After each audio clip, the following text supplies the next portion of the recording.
An interesting conversation wada sheekaysi xiiso leh.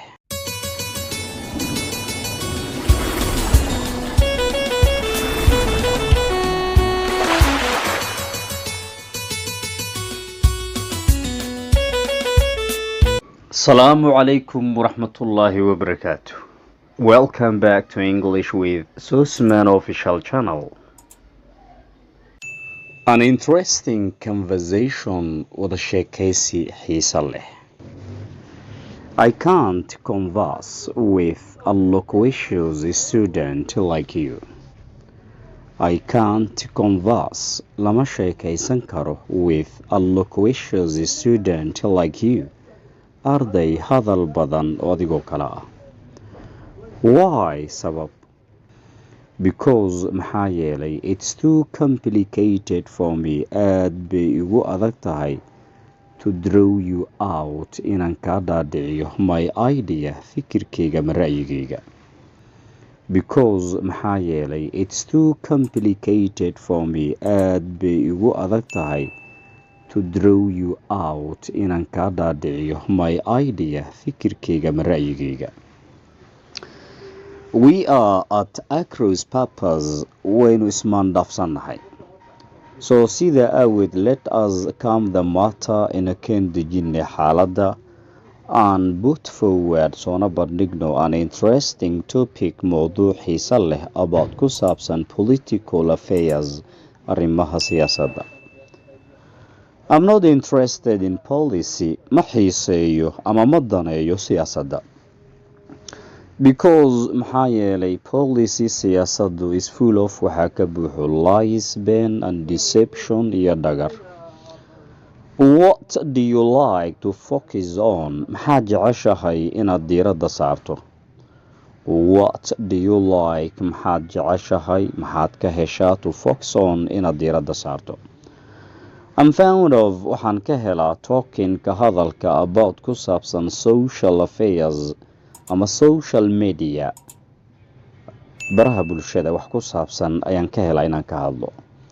I'm fond of waxaan ka helaa talking ka hadalka about ku saabsan social media baraha bulshada.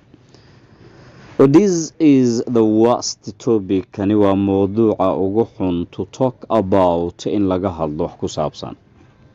This is the worst topic. Kani waa mowduuca ugu xun to talk about in laga hadlo wax ku saabsan. Okay, waa yahay. What is your aim? Hadafkaaga ama ujeedkaaga muxuu yahay? My aim, ujeedkayga is wuxuu yahay to chat with you inaan kala sheekaysto about wax ku saabsan the refugees qaxootida deported from laga soo masaafuriyey America Mareykanka. That sound is good. Taasi waxay u dhacaysaa ama u shanqaraysaa mid wanaagsan. What sort of information warbixin noocee ah ayaad ka haysaa? Do you have about ayaad ka haysaa ku saabsan the impecunious refugees qaxootida saboosha ah from Africa ka timid Asia and Middle East iyo bariga dhexe. I heard waxaan maqlay that the president madaxweynaha of United States of America ee Mareykanka Donald Trump wantiis uu doonayo to evacuate inuu ka saaro these people dadkani who entered into America oo Mareykanka u galay illegally si sharci darra ah. Do you think ma u malaynaysaa that this tani can cause inay keeni karto ama sababi karto setback dib u dhac, negligence dayacaad and conflict khilaaf? It's likely way suroobi kartaa ama dhici kartaa to cause inay sababto mutual misunderstandings afgarawaa loo wada dhan yahay, bad consequence cawaaqib xumo and racism iyo midabta koor.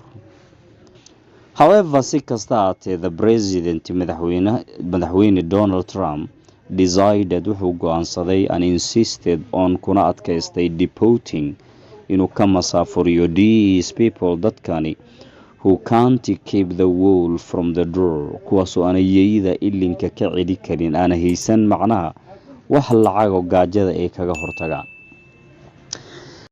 Improve your pronunciation. Sara u qaad dhawaqaada. Improve your pronunciation. Dhawaqaada sare u qaad. Conversation. I can't converse with a loquacious student like you. Why? Because it's too complicated for me to draw you out my idea. We are cross purpose, so let us calm the matter and put forward an interesting topic about political affairs. I'm not interested in policy because policy is full of lies and deception. What do you like to focus on? I'm fond of talking about social media. This is the worst topic to talk about. Okay, what is your aim?